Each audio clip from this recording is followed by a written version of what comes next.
மேஷம் வந்து வெளியே பார்க்க டெரரு, ஆனால் உள்ள ஒரு குழந்தை மனசு.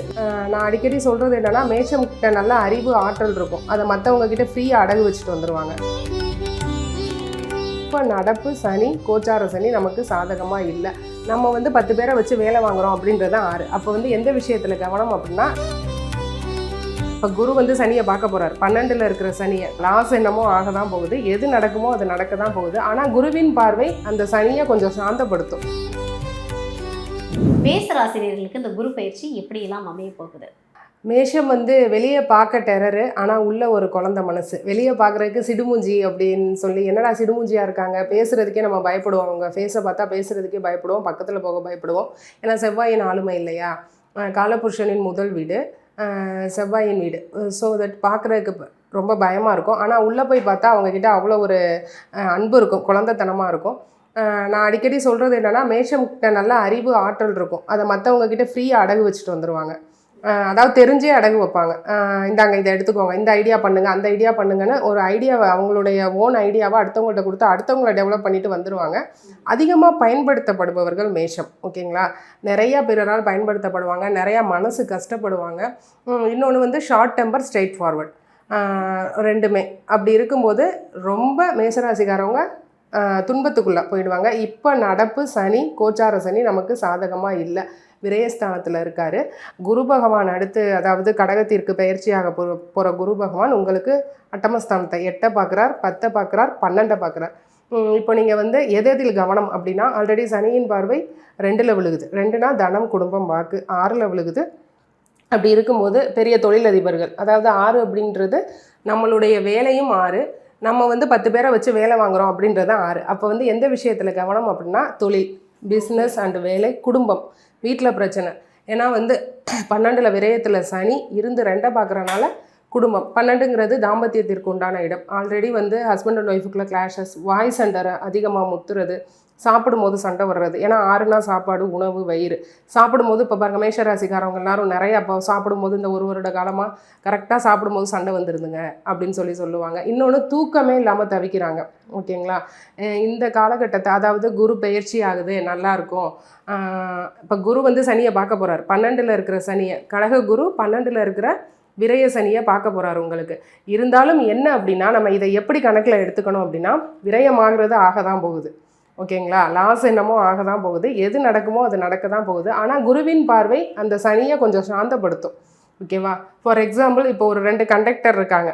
ஒருத்தர் ஸ்பீடு விரைவு பேருந்து கண்டக்டர், இன்னொருத்தர் வந்து டவுன் பஸ் கண்டக்டர். 2 பேருக்குமே அவுட்புட் ஒரு 20,000 சேலரின்னு வச்சுக்கோங்க. இதே வந்து ஒரு விரைவு பேருந்து கண்டக்டர் என்ன பண்ணுவார், 1 டைம் டிக்கெட் வந்து வாங்கிட்டு ரெஸ்ட் எடுத்துக்கலாம். ஓகேங்களா, அவருக்கும் 20 ரூபா சேலரி. இதே வந்து ஒரு டவுன் பஸ் கண்டக்டர் என்ன பண்ணுவார், 20 ரூபா சேலரி வாங்குவார். ஆனால் அவரால் உட்கார முடியுமா? உட்காரவே முடியாது. அதுதான் வந்து மேஷராசிக்கு என்னென்னா, 20 ரூபா தான் நமக்கு வரப்போகுது. ஆனால் இந்த குருவின் பார்வையால் இவ்வளோ நாள் நீங்கள் ஒரு டவுன் பஸ் கண்டக்டராக கஷ்டப்பட்டுட்டு இருந்தது கொஞ்சம் விரைவு பேருந்து கண்டக்டராக ஒரு ரிலாக்ஸேஷனை ஒழிய, விரயம் இச விரயம். ஸோ அதை ஸ்போர்ட்டிவாக, பாசிட்டிவாக நீங்கள் இவ்வளோ நாள் தேக்கி வச்சுருப்பீங்க இல்லையா, சேமித்து ஏதோ ஒரு விஷயத்துக்காக. இது குழந்தைங்களுக்கு வந்து படிப்புக்காக நான் அப்ராட் அனுப்பணும், இல்லை திருமணம் பண்ணணும், திருமண வயசில் குழந்தைங்க இருக்காங்கன்னா 2 வருஷத்தில் அதை சுப செலவாக பண்ணிடுங்க. வேறு ஏதாவது ப்ராப்பர்ட்டி வாங்கணும் அப்படின்னா சுப விரயமாக்கிடுங்க. 12ல் சனி இருக்கும் பொழுது, குரு பார்க்கும் பொழுது கொஞ்சம் சர்ஜரி, அதாவது உடல் உறுப்புகள் நீக்கம்னு சொல்லுவோம், அந்த அளவுக்கு கொண்டுட்டு போகாமல் சின்ன சின்ன உடல் உபாதைகளை குரு பார்த்து அதை கொஞ்சம் தணிச்சு விடுவார் இந்த 1 வருஷ காலம். இருந்தாலும் அந்த நம்ம வருமுன் காப்போன்ற மாதிரி ஒரு செக்கப் பண்ணி உடம்பு ஹெல்த்தை வந்து கரெக்டாக பார்த்துக்கணும். Okay, super ma'am, super. இப்போ இந்த குரு பயிற்சி டைமில் வந்து இப்போ திருமணத்துக்காக காத்துட்ருக்காங்க. ஏன்னா சுப விரயம் பண்ணலான்னு சொல்லிட்டீங்க. ஸோ இப்போ நிறைய பேர் வந்து திருமணத்துக்காக காத்துட்ருப்பாங்க, குழந்தை செல்வத்துக்காக காத்துட்ருப்பாங்க. அப்படின்றப்போ இந்த குரு பயிற்சி டைமில் வந்து அவங்களுக்கு அது எல்லாமே நிறைவேறுமா? திருமணம், குழந்தை அப்படின்றது இப்போ எல்லாருமே இப்போ பார்த்துட்ருக்க நேயர்களுக்கு ஒரு ரிக்வெஸ்ட் என்னென்னா, இது குரு பயிற்சி பொது பலன். சந்திரனுடைய நிலைப்பாட்டை வச்சு உங்களுடைய ராசியை வச்சு இந்த ராசிக்கு இப்படின்னு சொல்கிறோம். சந்திரனை இல்லாமல் இன்னும் 8 பிளானட்ஸ் இருக்குது.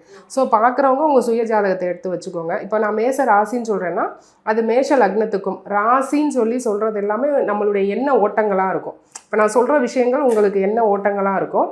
லக்னத்துக்கு அதெல்லாம் நடக்கும். எந்தெந்த விஷயங்கள் நமக்கு நடக்குது அப்படின்னு சொல்லி டிக் பண்ணிக்கோங்க சொல்கிறதுல. ஓகேங்களா, அதில் லக்னாதிபதி எப்படி இருக்கார். இப்போ குழந்தைனா 5ஆம் அதிபதியை பார்க்கணும். குரு பகவானால் இப்போ குழந்தைக்கு வந்து தடை அப்படின்னா ஒன்றும் கிடையாது. மேஷ ராசிக்கு நம்ம வந்து எதுவுமே நம்ம பேசுகிறத கிரகங்கள் கேட்டுக்கிட்டே இருக்குமா, நீ சொல்லிட்டியா நான் அதை செய்கிறேன் அப்படின்னு சொல்லுவாங்க. ஸோ ஸ்போர்ட்டிவாக பேசி பழகுங்கன்னு சொல்லுவாங்க, நல்லதே பேசுங்க. ஸோ கிரகங்கள் வந்து நம்ம சொன்னதுக்காகவே நடத்தும் அப்படின்னு சொல்லுவாங்க. அதுபோல் வந்து இந்த குழந்தை திருமணம் அப்படிங்கிறது அனைவருக்கும் சுயஜாதகம். ஆனால் குரு பகவான் உங்களுக்கு தடை இல்லை.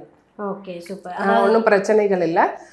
ஆனால் வந்து கொஞ்சம் மேசராசிக்காரவங்களுக்கு குருவின் பார்வை 8, 10, 12 விழுகும்போது என்னென்னா ட்ரீட்மெண்ட்டுக்காக வெயிட் பண்ணுவாங்கல்ல, அலோபதி ட்ரீட்மெண்ட் எடுக்கிறது நல்லது. அதாவது நாள்பட்டு ஒரு 5 years 6 years ஆகிடுச்சு, ஸ்டில் பேபி இல்லை அப்படின்றவங்க அலோபதி ட்ரீட்மெண்ட் போகிறதும் நல்லது. ஏன்னா இந்த ஒரு பார்வை விழுகிற இடங்கள் எல்லாமே அலோபதி ட்ரீட்மெண்ட்டை சொல்லுது. இயற்கை மருத்துவத்திற்கு மருந்து நமக்கு இப்போதைக்கு உடம்புக்கு செட் ஆகாது. இந்த ஒரு வருட காலகட்டங்கள் அலோபதி ட்ரீட்மெண்ட்டில் குழந்தை வந்து எடுத்துக்கலாம். இன்னும் பெரிய ட்ரீட்மெண்ட் பண்ணணும், டாக்டர்ஸ் ஆல்ரெடி அட்வைஸ் பண்ணியிருப்பாங்க இல்லையா, ஐவிஎஃப் பண்ணுங்கள், ஐயுஐ பண்ணுங்கள், இல்லை ரெகுலர் டேப்லெட்ஸ் எடுங்க, பிசிஓடி, அது மாதிரி பெண்களுக்கு சொன்னால் இந்த காலகட்டம் மெடிசன் எடுக்கக்கூடிய காலகட்டம்.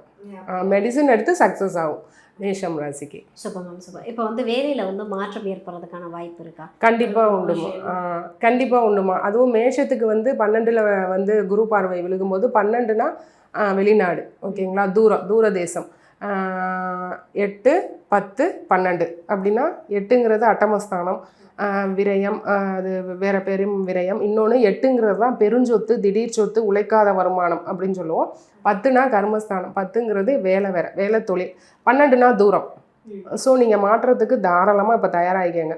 அது வெளி மாநிலம் வெளிநாட்டுக்கு இன்னுமே ரொம்ப, அதாவது நான் வேறு ஸ்டேட்டில் வந்து ஜாபுக்கு அப்ளை பண்ணேன், இவ்வளோ நாளாக கிடைக்கலன்னு சொல்கிற மேசராசிக்காரவங்களுக்கு 100% கிடச்சிரும். இல்லை அப்ராடுக்கு ட்ரை பண்ணிட்டுருக்கேன்றவங்களுக்கு பெரிய கண்ட்ரியே, அதாவது நல்லா வளர்ந்த நாடுகள், ஆஸ்திரேலியா, யூரோப் கண்ட்ரிஸ், அமெரிக்கா, அதுபோல் ட்ரை பண்ணிட்டுருக்கேன், ஒரு நாள் கிடைக்கலன்றவங்களுக்கும் மேஷராசிக்கு இந்த ஒரு வருட காலங்கள் ஸ்போர்ட்டிவாக இருக்குது. இது எல்லாமே சுயஜாதகத்துலேயும் இப்போ வேலைக்குன்னா தசாநாதன் சப்போர்ட் பண்ணணும், புத்திநாதன் சப்போர்ட் பண்ணணும். அவங்களுடைய 2ஆம் இடத்து அதிபதி எந்த இடத்துல இருக்காருன்னு பார்க்கணும். நீங்கள் பாட்டுக்கு சொல்கிறீங்க எங்களுக்கு நடக்கலை அப்படின்றது கிடையாது. சுயஜாதகத்தையும் வெரிஃபை பண்ணிக்கோங்க. 2ஆம் இடத்து அதிபதி தசாநாதன், புத்திநாதன். இல்லை குரு வந்து சுயஜாதகத்தில் நமக்கு எந்த இடத்துல இருக்கார், இப்போ குரு பேச்சு தான் பேசிகிட்டு இருக்கோம் இல்லையா, குரு எந்த இடத்துல இருக்காரு, நன்மை செய்கிற இடத்துல இருக்காரா, யாரு கூட சேர்ந்து இருக்காரு, நிறையா விஷயங்களை பார்த்து தான் ஒவ்வொரு தனி மனிதனின் வாழ்வியல் அமையும். இது வந்து பொது பலன். ஆல்மோஸ்ட் உங்களுக்கு கோச்சாரம் வழிவிட்டுருச்சு. ஓகே, இப்போ ஒரு முக்கியமான ஒரு முடிவு எடுக்க போகிறாங்க அப்படின்னா இந்த குரு பேச்சு டைமில் எடுக்கலாமா? ஒரு தொழில் தொடங்குறதா இருக்கட்டும், இல்லைனா வந்து திருமணம் பண்ணுறதா இருக்கட்டும், திருமணம் ஆல்ரெடி பண்ணலான்னு சொல்லிட்டு ஒரு வீடு கட்டலாம் அப்படின்னு பிளான் பண்ணுறாங்க, இல்லை ஏதாவது ஒரு பெரிய முக்கிய முடிவு எடுக்கிறாங்கன்னா இந்த டைமில் பண்ணலாமா? கண்டிப்பாக பண்ணலாமா. இப்போ குரு பார்வை ஆல்ரெடி நான் சொன்ன மாதிரி பெருஞ்சொத்து டெபாசிட் வருமானம் கிடைக்கும். எல்ஐசி அது மாதிரியெல்லாம் போட்டுட்டு ஒரு வெயிட் பண்ணிகிட்டு இருக்காங்கல்ல, பெரிய ப்ராஃபிட்டுக்கு வெயிட் பண்ணுறவங்களுக்கு கண்டிப்பாக இருக்கும். அப்போ அதை எடுத்து வேறு லெவல் இன்வெஸ்ட்மெண்ட் பண்ணலாம். வீடு மனை வாகனத்தில் கண்டிப்பாக இன்வெஸ்ட்மெண்ட் பண்ணலாம். பல்க் அமௌண்ட் 8 வரும்.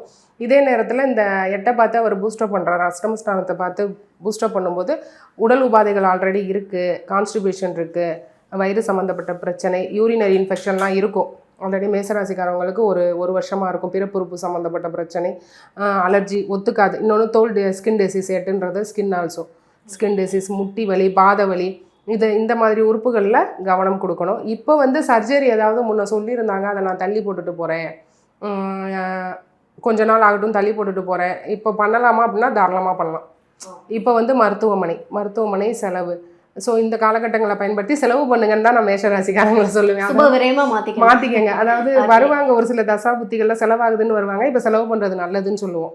எந்த மாதிரி செலவு பண்ணலான்னு அட்வைஸ் பண்ணுவோம். ஒரு சிலருக்கு ப்ராப்பர்ட்டி வாங்குங்கம்போ அதில் நான் வந்து உங்களுக்கு பரிகாரமே, இப்போ நீங்கள் வெளியே ஊர் சுற்றணும், போய் ஊர் சுற்றிட்டு வாங்க அந்த மாதிரி. அதாவது எங்கேயாவது டூர் போங்க, ஃபாரின் அப்ராட் டூர் போங்க, வேறு எதுக்கு போங்கன்னா அதுபோல் மேஷம் செலவு பண்ணுங்கள், ஒன்றுமே தப்பு இல்லை. இது ஒரு 1 year கழித்து நம்ம இந்த 2.5 வருஷம் கழித்து நம்ம சேவ் பண்ணிக்கலாம். செலவுனா உங்களுக்கு எது வழி விடுதோ, சுப செலவு, ப்ராப்பர்ட்டி, அதுபோல் உங்கள் சுயஜாதகத்துக்கு ஏற்ற மாதிரி அதுவே லீட் பண்ணி கூட்டி போகும். அதில் இன்வெஸ்ட்மெண்ட் பண்ணிவிடுங்க. டெபாசிட் வருமானத்தை பெருக்க பாருங்கள். இதை பயன்படுத்தி எங்கேயாவது லாக் பண்ணுங்கள்.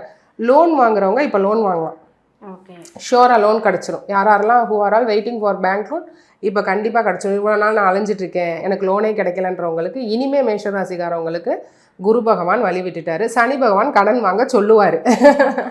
ஸோ தட் நீங்கள் தாராளமாக லோன் வாங்கலாம், லோன் வாங்கி வீட்டில் இன்வெஸ்ட் பண்ணலாம். Okay, super. இந்த குரு பயிற்சி டைமில் வந்து நீங்கள் இந்த மாதிரியான பரிகாரம் பண்ணிங்க அப்படின்னா வர்ற தடை எல்லாமே போய்டும், நீங்கள் நினைக்கிறது எல்லாமே நடந்தணும்னா என்ன மாதிரி பரிகாரம் பண்ணலாம்?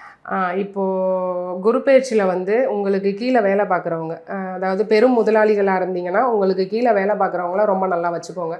அவங்களுடைய பசங்க வந்து படிப்புக்கு உதவி இல்லாமல் கஷ்டப்படுறாங்க அப்படின்னா கண்டிப்பாக அது பண்ணுங்கள். உங்களுக்கு வந்து பிஸ்னஸ் மல்டிபிள் ஆகும்.